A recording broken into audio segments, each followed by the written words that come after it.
Paulo Matotti com a gente depois de um fim de semana daqueles, hein? Teve pra tudo quanto é gosto, hein, Paloma? Boa tarde. Agitado, conforme a gente adora, né? Boa tarde pra você, Débora, Fábio, pra quem nos ouve neste momento, pra quem nos assiste também pelo YouTube.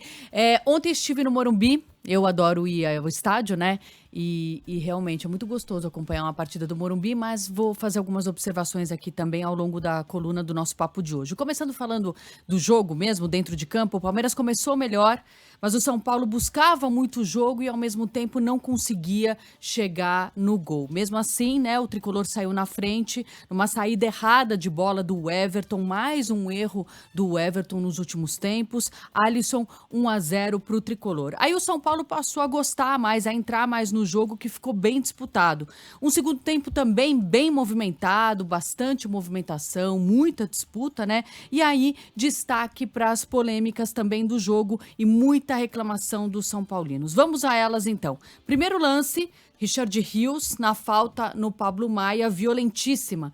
Tinha que ser expulso ali, acho que não tem muito o que discutir, né, Fábio? Nenhuma. Pra mim, esse é o lance mais claro, mais objetivo. Erro grosseiro da arbitragem, erro grosseiro do VAR, era lance de expulsão, mas sem pensar muito. Exatamente. E o gol não invalida o que o Rios fez. Não. Né? Não tá escrito em lugar nenhum que você não tem que expulsar porque saiu o gol, né? Exatamente, isso. Ele entrou de maneira muito imprudente ali. É isso mesmo. Depois o pênalti marcado quando o Rafael acertou o Murilo ao sair, né, para defesa, o soco ali que acabou pegando nele. E aí, na minha opinião, um pênalti bem marcado também, uma saída meio imprudente, né, meio irresponsável do goleiro de São Paulo. Né? Eu acho que esse aí eu acho subjetivo, dá para marcar, dá para não marcar, tudo ok, o VAR chamou e vamos nessa. Tá certo. E aí, o pênalti do Piquerez em cima do Luciano, que o VAR recomendou marcar, mas não convenceu ali o árbitro. E ali, na minha opinião, também um pênalti claro. E aí sim, o São Paulo bem prejudicado, especialmente também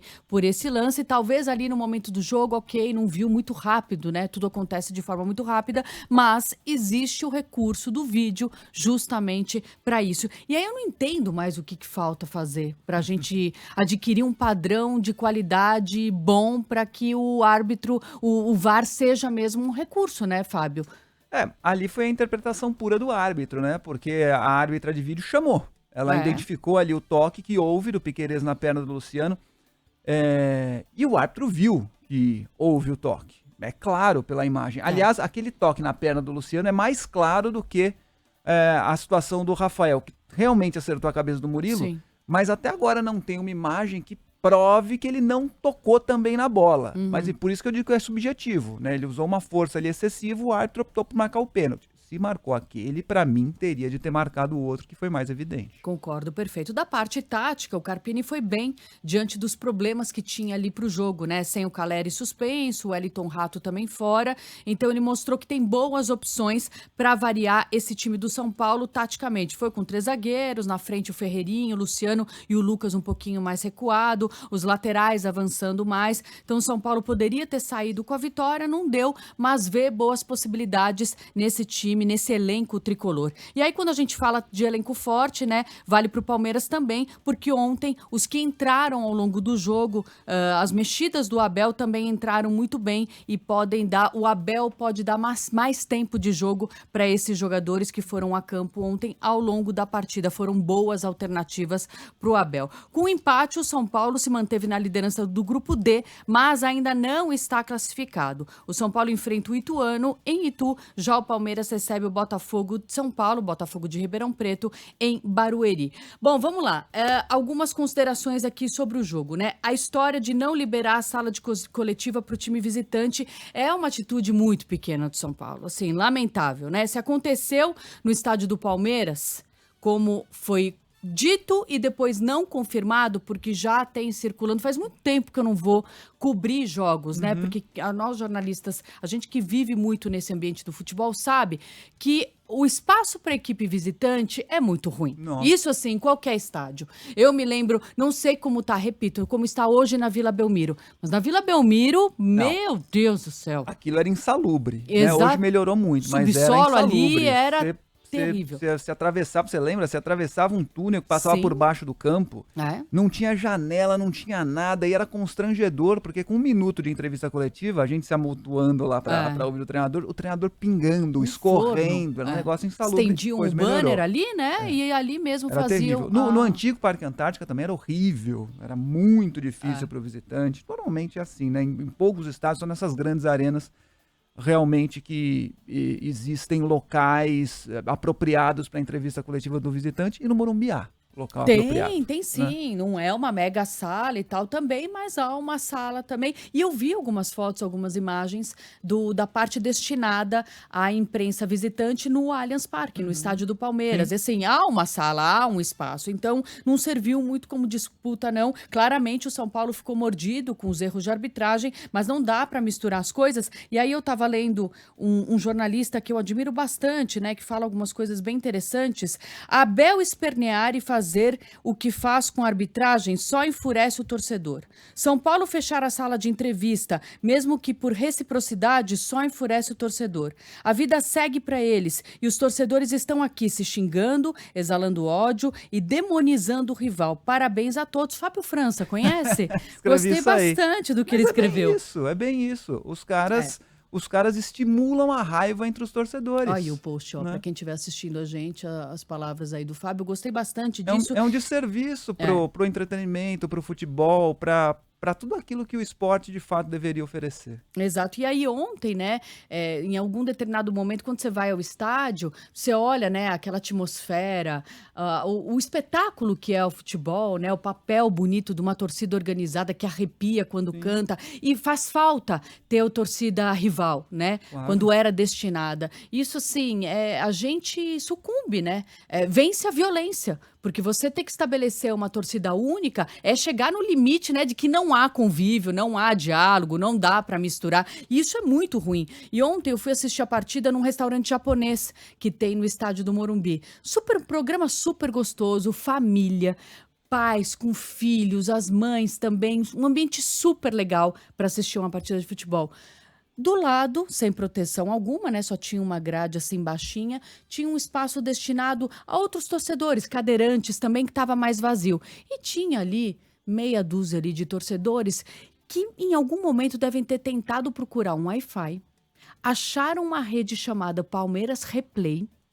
E aí os caras começaram a gritar para onde a gente estava, mas assim, histéricos, descontrolados, que se tivesse palmeirense, que se eles descobrissem o palmeirense que estivesse lá, que ia dar problema, e ameaçando, e assim, constrangedor. Ridículo. Que papelão alguns torcedores se prestam, sabe assim? Não dá mais, gente, que vergonha alheia. E eu olhando assim aquilo, né, eu com minhas amigas e os familiares, as crianças também olhando... Ficou tão feio aquilo, porque assim, não necessariamente poderia ser um torcedor com Wi-Fi, poderia ser alguma rede de diretoria, de funcionários, né? Ou mesmo ali da estrutura do Palmeiras, que há uma estrutura... O camarote para diretoria, tem ali também. E mesmo se fosse, né? Às vezes você tem alguém que está acompanhando um torcedor, tá na sua família, e lógico, as pessoas precisam conviver. Ai, olha, que papelão constrangedor. Então, assim, passa do ponto, sabe? A gente precisa se policiar quanto a isso, sabe? Se autoavaliar, porque não dá para ficar dando chilique histérico desse por causa de um Wi-Fi, por algum torcedor que eventualmente estivesse por ali. No mais, o jogo foi muito bom, gostei, tirando as polêmicas Olha quem da tá atrás de arbitragem. você fazendo careta, dando Denilson. um tchauzinho. Denilson passou ali no corredor, pra quem tá só no rádio, parou atrás da Paloma, no vidro. Agora ele deu um tchauzinho. Esse eu gosto desse cara, viu? Mas é isso, no mais, aí dos outros Corinthians desclassificado, nenhuma novidade, né? Paga aí por um início péssimo de temporada. Aliás, antes de a gente falar bem rápido a respeito do Campeonato Carioca, que dá tempo também, aliás, teve clássico na tela da Band, né? Esse regulamento esdrúxulo do Campeonato Paulista é patético, né? O regulamento do Campeonato Paulista, não é que eles erraram nesse ano, esse regulamento tá assim já tem anos e anos. A Portuguesa tem 10 pontos, já está classificada para a próxima fase. E você ressaltou aí, São Paulo com 19, Novo Horizontino com 19, São Bernardo com 18 ainda não. Vai explicar para alguém que existe esse regulamento no Campeonato Paulista, Não tinha né? percebido isso, que loucura! Nossa Senhora! É bizarro, é patético. Paloma, por falar em patético, teve um lance engraçado no jogo entre... Engraçado, né? Porque, enfim, foi foi risível. É No entretenimento jogo entre puro Fluminense isso. e Botafogo, com o jogador sendo arrastado pra dentro e pra fora.